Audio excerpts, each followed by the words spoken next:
Tayo na itirado sa bus. Go, go, go, go. Yung tirada niya sa bus eh. Ano? Pasapin rin ni Loloy. Bitin siya oh.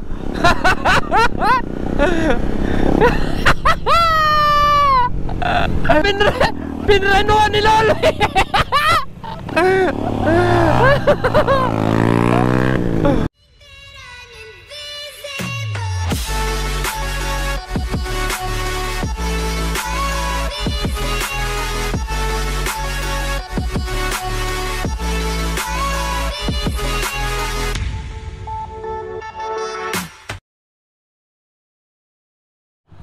Alright. What's up mga sir? Yo! It's been a while since nung nag-ride tayo. So, kumustahin lang natin si Domo yung fuel consumption niya, no? Kasi nagpalit tayo ng exhaust. Ayan, from HP Performance, ano, nag-long canister tayo na SC Project. And then, kasama natin ngayon itong tatlong to, Sir Paul, Mr. Bright, tsaka si Loloy Pare ng Baxilog. Loloy Pare! So, ngayon, papanik tayo ng Pantabangan. Short ride lang, kapi-kapi lang. Let's go!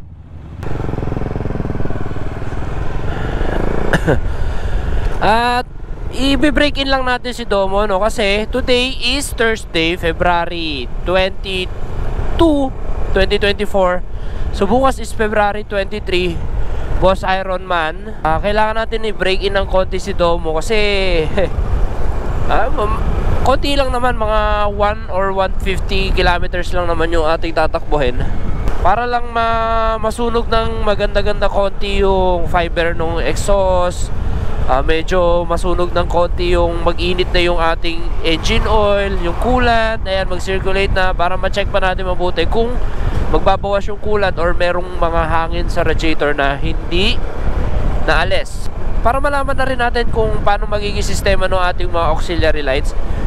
So, ito yung gagamitin natin auxiliary lights from Showolf. Boom. Ayan. Napakaliwanag, ano? So, hindi ko pa totally na isi-set up yung ano nito. Ano niya, no, yung pag-spread ng ilaw. Pero I think, ifo-focus ko lang siya sa dalawang lane ng kalsada. Para medyo hagip lang ng kaunti yung shoulder. Ayan. So, si Showolf, ayan, merong white, may yellow.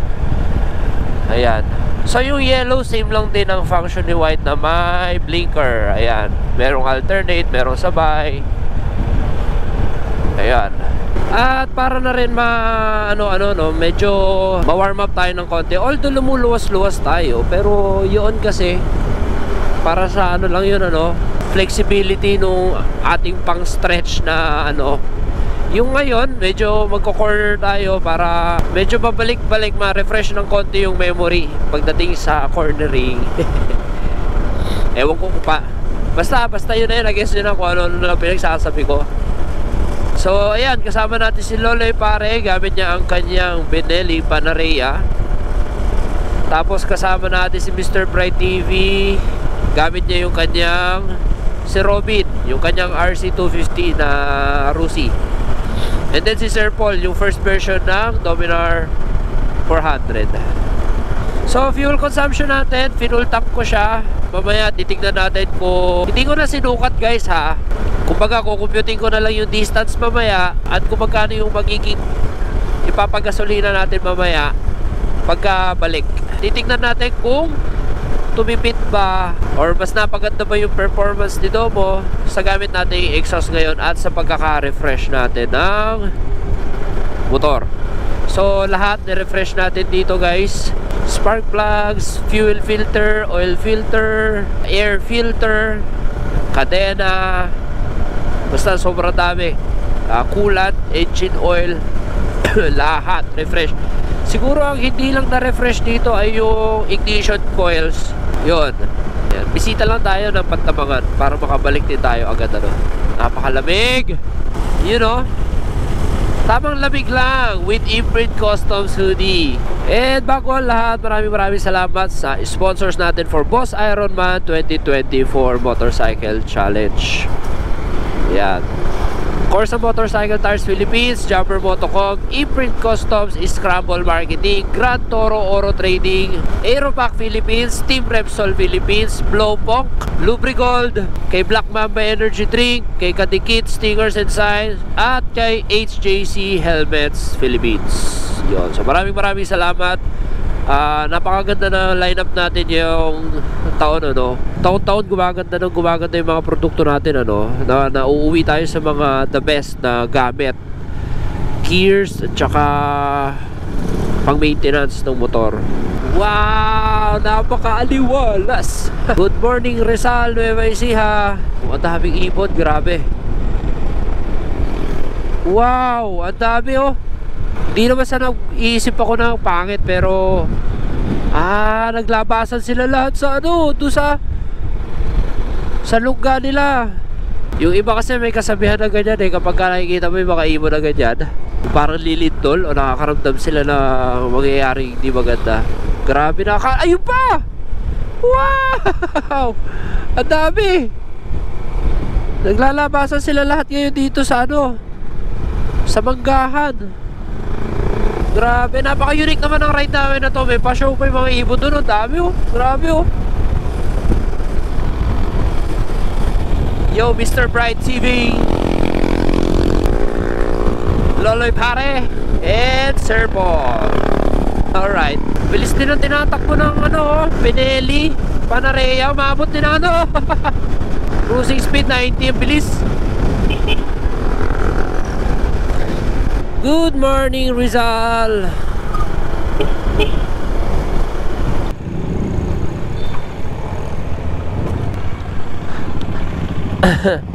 Bumibira rin na 100, ano? Tutulin gago. Bumibira rin na 100 yan. Humahabol sa amin ni Bright eh. Sabi ko, no, nagbago na ako. I'm a good person. Pero hindi binantayan mo. Pininaan mo pa si Loloy para lang ma-shoulderan mo yung ano, I'm a good person na. yung couple. Tara. Oo, alibanking ha.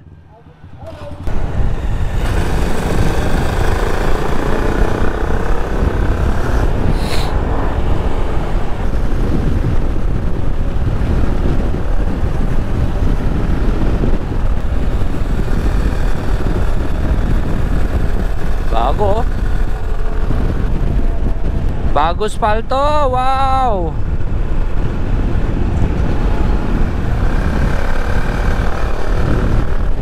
Alright, let's go. Patabangan. Lamig dito. Parang hindi kagagaling ng Marilake, no? Na-excite. Kasi nga, kung ano yung malapit sa akin, yun yung hindi ko napupuntahan masyado. Kaya na-excite ako kapag bibisitahin namin. Tsaka napakadalang kumakasama sa ride itong mga kaibigan ko na to. Sa computer games kasi kami madalas, ano, PUBG. Minsan naman tambay kila Mr. Bright sa Kamsi Cafe or sa kila Loloy. Si Loloy kasi may sikat nito na ano, may sikat na kainan nito sa Talavera, yung Baksilog sa Talavera, napakasikat talaga nun. Merong kurbada na maganda-ganda rito eh. Tignan natin yung mga ano nila. Huwag yan si Paul. Ito na lang, si Loloy. Ayan na, bankingan na. Uy! Chill na chill, pare Loloy. Napakagaling.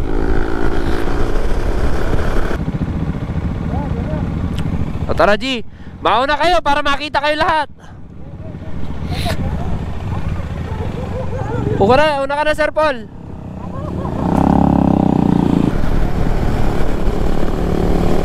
Yeah.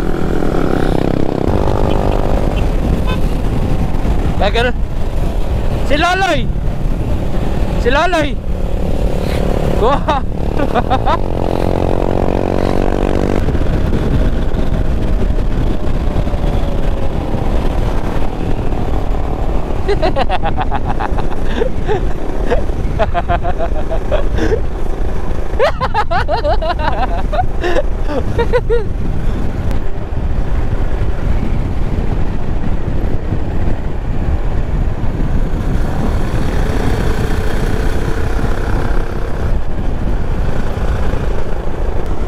Ganun pala talaga pag tumatanda ka na, no? Nakakabahan ka na. Hindi ka na natutuwa sa pinagagawa mo.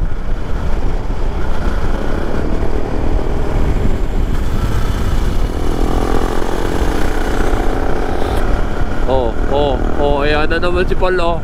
Kinuha na naman yung malayo, oh.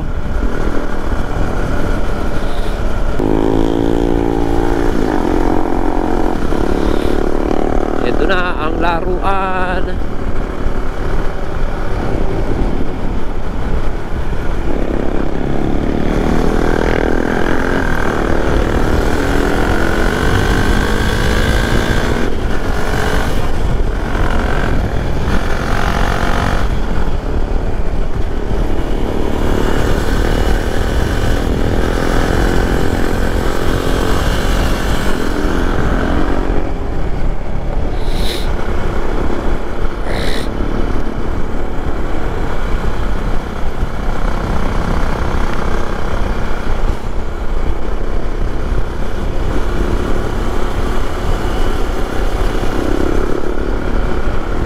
Kapit mo, Corsa! Hey! Corsa rin gamit no, yung R93 ko na semi-race tire. Ayun, no? Na-enjoy niya eh.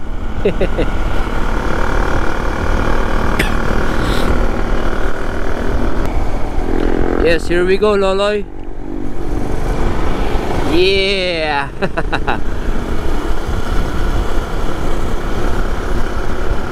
Di pare Loloy, parang nag-GTA lang eh. Parang nag-GTA lang pare Loloy ko, oh.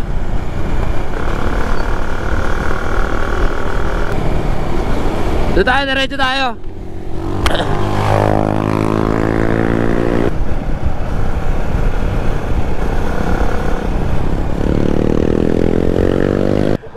Ha, pinapanood ko si pare Loloy, parang nag-GTA lang ako eh. Naguguto kay Sir Paul eh, ayop. Nagkumuha ng pera ka na. Ginaganyan eh. May parte na napakalamig, ano? Ha? Kalamig. May parte na parang ano, alam mo yung parang yumakap sa bakal. Gago, napakalamig na. Kalamig nga doon, ano? Sa tayo? Update tayo. Kakape. Kayo, sa meron dito. Naliwa ba tayo? May konti pa. May konting dumi pa. May konting dumi pa. Konting dumi pa. Medyo nagpipigil ako eh. Kinakabahan ako eh. Tara. Ingat lang eh. Good morning, Pantabangan. You know? Woohoo! Maganda kung madala pala namin si Loloy doon sa laruan talaga.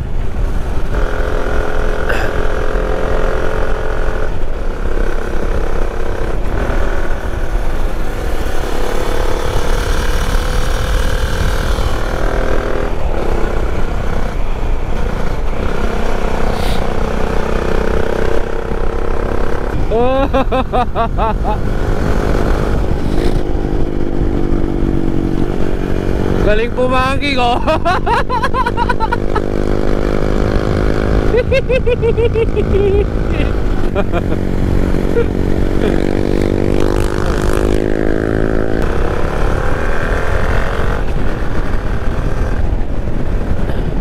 Ito na yun eh.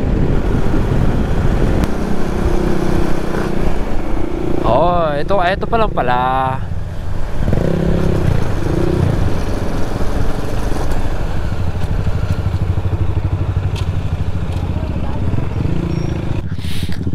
Kaso walang bilihan ng kape rito. Walang bilihan ng kape. Mamaya.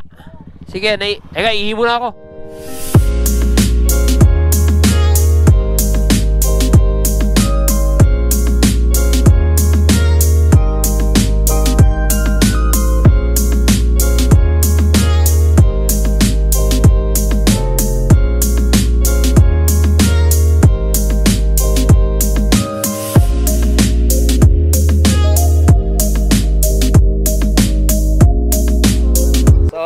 Ito ang place tambayan namin dito. Morning Goods. So ito usually welcome back to the riding world, Mr. Bright. Kamo naman, putang. Welcome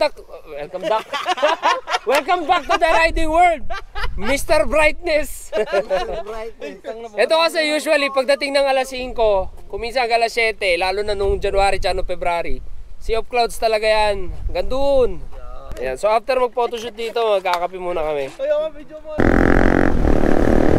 Grabe, ingay ng pipe nila.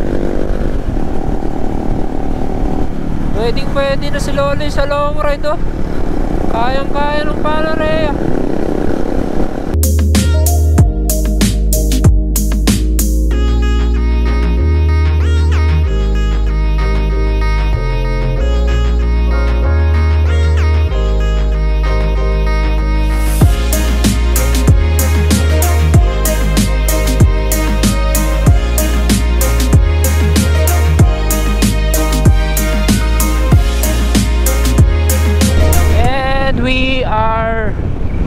To Talavera. Pauwi na kami. So tapos na kumain, magkape at yun. So ngayon, pagbalik natin sa Talavera, magpapa full tank tayo ulit. Tapos kukumputin natin naging distansya. Doon lang naman pinakamalayo namin napuntahan sa may kilometer 9 na yon sa Malbang.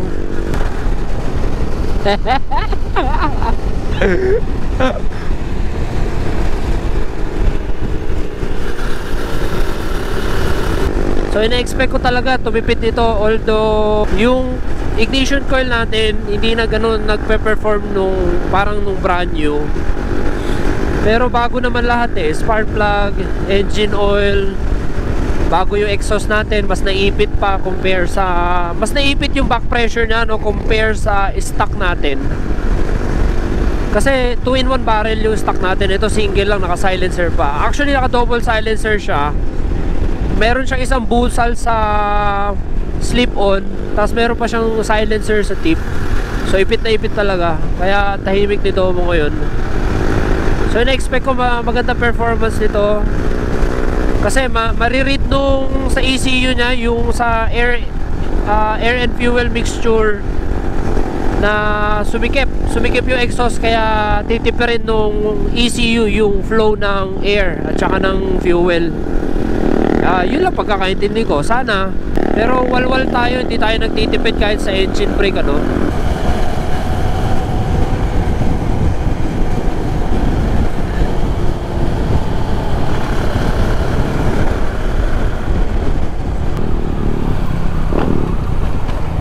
Eh, yun eh, yada nga.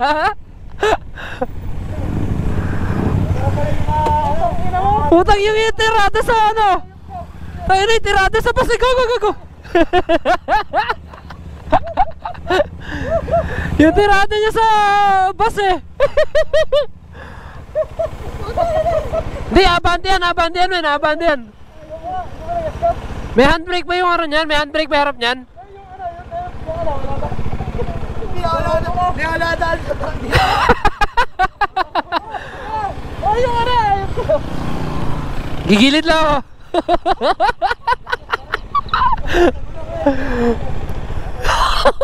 Hoy, kuha sa camera.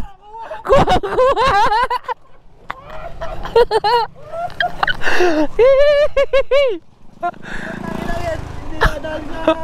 Gago, nagulat ako. Pumasok yung camera sa akin dito sa baka. Pumasok yung camera sa mukha ko. Okay lang yan, para meron tayo. Matibay yan, no? May bloopers tayo. May bloopers. Nagulat ako, may kasi. Thank you sa content. Ano, isa pa tayo? Sabi ano? Dito ba sa ano? May banging pa dyan, pantabangan. Di na tayo bibisita sa kung saan. Diretso na tayo. Alay, ayaw nyo ba yung naggawa ganun tayo, may sumusunod na drone? Oy, pwede yun sa pantabangan, kaso ewan ko to eh. Mahirap kasi ayip na yun eh. May magkocontrol ano? Papakontrol lang sa mga tao rin. Putangin na, ngayon nagno-notify lahat ng ano ko. Ngayon lang nagka-signal. One kiss is all it takes. Falling in love with me. Possibility. Parang nakakontent sila ano Ivan. Naka-content eh. Edit natin na maganda yun. Yung kumala tayo sa ano, yung bus. Hindi ko nakuha yun. Wala sa akin nun. Nagulat ako. Pinasok niya yung bus eh. Hindi, umavertex si Troy sa akin. Nagulat ako. Tapos hindi ko nakuha yung preno. Dire-diretso ka. Dire-diretso ka na. Nung pinauna mo ako, nung lalapitan ko yung camera ng Reno, napapreno akong ganyan, nagulat ako. Nagulat. Masusuro ko eh. Yung biglang umintaw, yung akala ko overtake siya. Ay, pwede ba overtake? Ay, yung kinala ko nga. Pagkita mo yung kalsada sa malayo, pwede. Eh, ito, kurbata, hindi kita, binabanatan eh. Ano? Pasapin Reno ni Loloy. Bitin siya oh.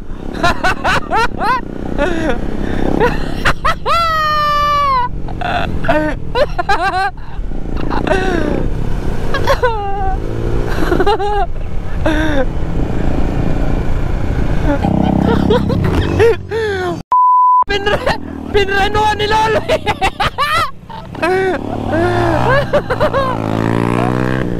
Yeah, libre.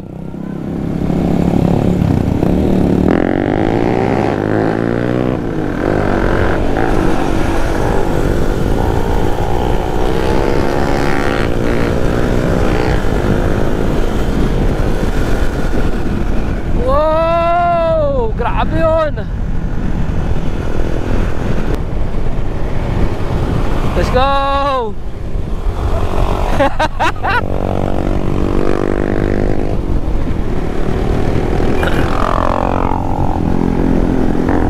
Ayan, ang mga content namin si Loloy at saka si Paul.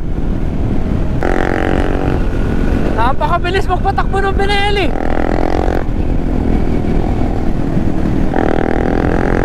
Wow!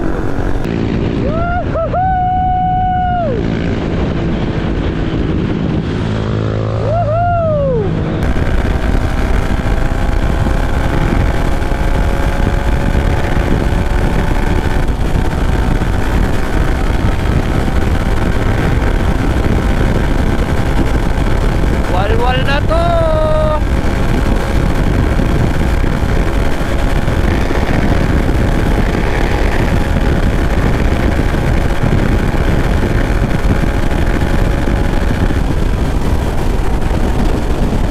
Kung mga ganitong takbuhan sa Boss Ironman, pwede na to siguro 120, 130. And eto na guys, magkakaalaman na tayo dahil ito na yung arko ng Llanera. Papagas tayo dito sa kaninang pinagpagasan natin. Then kukumpute natin yung pinanggalingan namin. Sa mismo eksaktong player tayo.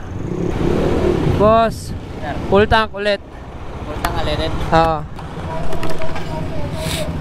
Ayan, so tandaan lang natin yung ikakarga natin. Yung liters ang titignan natin, hindi yung presyo ng gasolina, no? Okay na yan, bossing. 3.11 189. Yan, so compute natin yung pinanggalingan natin kanina. Ito yun, kilometer 9 Malbang. Ayan, dito kami tumambay sa gawin na to, itong may open space na to. Ayan, so sa direction nya 45 kilometers papunta, edi 90. Naka 90 kilometers tayo, ano? 90 divide 3.11. Ayan ang consumption natin guys, 28 kilometers per liter. Yan. Based sa comparison niya nung brand new siya, kasi ano lang siya nung brand new siya, no? Naka dual sport tire lang. So nung una kasi natin tong fuel consumption vlog, inabot siya ng 37. Yun ay naka dual sport tire lang at wala pa siya mga visor, big, wala pa yung mga mabibigat na mga pyesa niya like yung top box bracket, ayan, panniers. So 28 para sa 400cc na naka 30,000 kilometers na yung odometer, pwede pa rin, matipid pa rin 28 kilometers. Sa bagay big bike naman ito. At yung exhaust natin, siguro kung naka open pipe pa to, baka mababa pa sa 28 kilometers yung nakuha natin, ano. At saka yung naging ano kasi natin nun, driving natin nun is matipid. Ito kasi medyo walwal to eh. Naglalaro tayo kanina. So okay lang din yun, walang problema ron. So yan lang ang vlog natin for today. Fuel consumption tayo ng Dominar 400 UG na naka-touring setup at 30,000 kilometers na yung odometer. And semi-walwal yung takbuhan na naka-exhaust pipe. Naka SC project tayo from HP Performance Exhaust. Yan, matipid pa rin siya. Matipid pa rin yun guys. May mga Dominar ako na alam, nagto-22 lang. 22, 24. Pero depende pa rin sa timbang yun at driving style. Anyway guys, maraming salamat sa panunood. At like, comment, share, and subscribe. And hit the bell notification para updated kayo pag may bago tayong video. So today's Thursday, babiyahin na ako papunta ng Olongapo para sa Boss Ironman Motorcycle Challenge 2024 Luzon. So magkita-kita po tayo dyan sa Subic Bay International Airport at ihahabol kong i-upload ito ngayong araw. Yan, ride safe and see you on my next one.